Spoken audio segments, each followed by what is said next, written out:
ইসলামে হারাম সম্পর্ক বলতে সাধারণত এমন সম্পর্কে বোঝানো হয় যা ইসলামী শিক্ষার বিপরীতে গিয়ে গড়ে ওঠে এবং যেখানে ইসলামের নির্দেশিত সীমা লঙ্ঘিত হয়। বিশেষত নিকাহ ব্যতীত নারী পুরুষের মধ্যে প্রেম বা প্রণয় সম্পর্ককে হারাম এবং নিষিদ্ধ করা হয়েছে। এর কারণ হিসেবে ইসলামে বেশ কিছু নৈতিক ও সামাজিক ক্ষতির দিক তুলে ধরে। ১.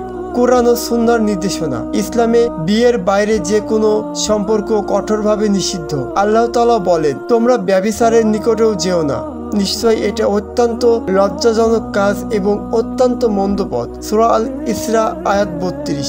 এই আয়াতের মাধ্যমে স্পষ্টভাবে আল্লাহ তাআলা সকল ধরনের অবৈধ সম্পর্ক থেকে দূরে থাকার নির্দেশ দিয়েছেন। ২. হারাম সম্পর্কের ক্ষতি। ইসলামে যে কারণে হারাম সম্পর্ককে নিষিদ্ধ করেছে তার পেছনে বেশ কিছু কারণ রয়েছে। নৈতিক ক্ষতি।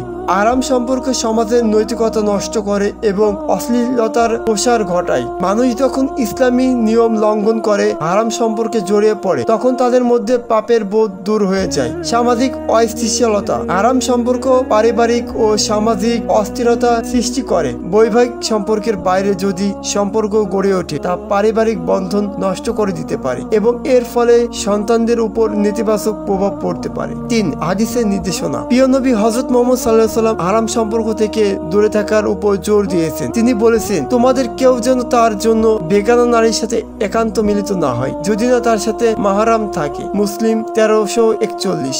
এই হাদিসে নবী সাল্লাল্লাহু আলাইহি ওয়াসাল্লাম নারী ও পুরুষের একান্তে মেলামেশাকে নিষিদ্ধ করেছেন, কারণ এটি মানুষের পাপের দিকে ধাবিত করতে পারে। আরেকটি হাদিসে রাসূল সাল্লাল্লাহু আলাইহি ওয়াসাল্লাম বলেন, ব্যভিচারকারী মুমিন অবস্থায় ব্যভিচার করে না এবং মদ্যপানকারী ও মুমিন অবস্থায় মদ পান করে না। বুখারী ও মুসলিম। এই হাদিসের মাধ্যমে নবী সাল্লাল্লাহু আলাইহি ওয়াসাল্লাম ব্যভিচারকে খুবই ঘৃণিত পাপ হিসেবে উল্লেখ করেছেন, যা মুমিনের ঈমানকে দুর্বল করে দেয়। আত্মসংযম ও বিবাহের প্রতি উৎসাহ। ইসলামে হারাম সম্পর্ক থেকে বাঁচার জন্য আত্মসংযম ও তাকওয়ার উপর জোর দেওয়া হয়েছে। আল্লাহ তাআলা বলেন, আর যারা নিজেদের লজ্জাস্থানের হেফাজত করে তবে তাদের স্ত্রী বা যাদের অধিকারভুক্ত তারা অবশ্যই তিরস্কৃত হবে না। যারা এর বাইরে কিছু চায় তারাই সীমা লঙ্ঘনকারী। সূরা আল মুমিনুন আয়াত ৫ থেকে ৭। তাছাড়া রাসূল সাল্লাল্লাহু আলাইহি ওয়াসাল্লাম তরুণদের বিবাহের প্রতি উৎসাহ করেছেন যেন তারা হারাম সম্পর্ক থেকে বাঁচতে পারে। হে যুবকরা, তোমাদের মধ্যে যারা বিবাহের সামর্থ্য রাখে তারা যেন বিবাহ করে নেয়, আর যে তা পারে না সে যেন রোজা রাখে, কারণ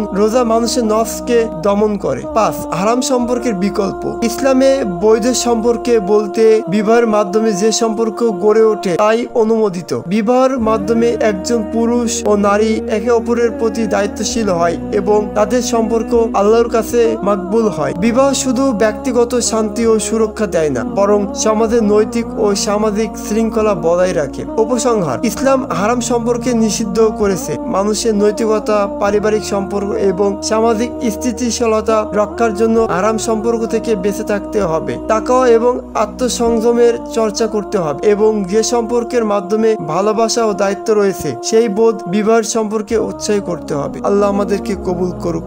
আমিন।